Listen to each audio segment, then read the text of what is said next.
বজালী যি সীমা নিৰ্ধাৰণ নহ'ল, আপুনিও আছিলে এখন কমিটিৰ উপসমিতিত, কিন্তু সীমা নিৰ্ধাৰণ নহ'লে ইতিমধ্যে আৰু আন্দোলনৰ ভূমিকা ল'ব লগা হৈছে বজালীবাসীয়ে, কি ক'ব?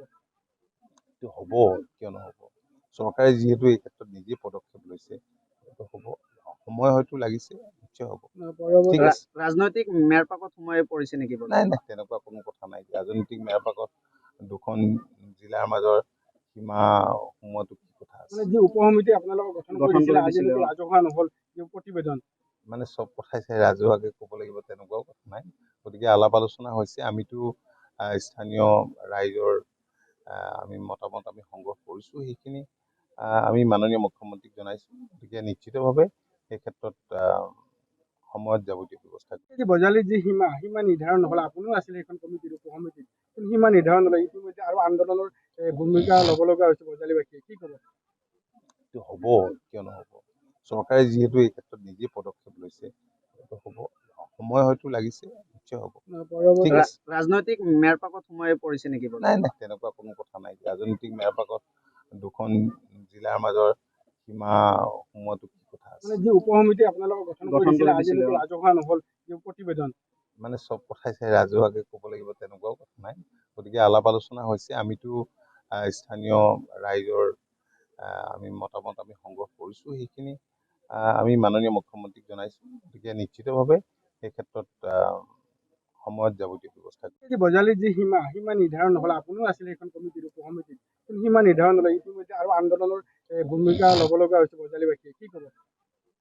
হ'ব, কিয় নহ'ব? চৰকাৰে যিহেতু এই ক্ষেত্ৰত নিজে পদক্ষেপ লৈছে, সেইটো হ'ব। সময় হয়তো লাগিছে, নিশ্চয় হ'ব।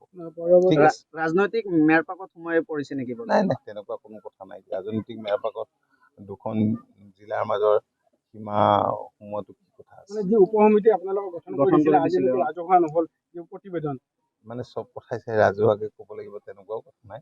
গতিকে আলাপ আলোচনা হৈছে। আমিতো স্থানীয় ৰাইজৰ আমি মতামত আমি সংগ্ৰহ কৰিছোঁ, সেইখিনি আমি মাননীয় মুখ্যমন্ত্ৰীক জনাইছোঁ। গতিকে নিশ্চিতভাৱে সেই ক্ষেত্ৰত সময়ত যাৱতীয় ব্যৱস্থা।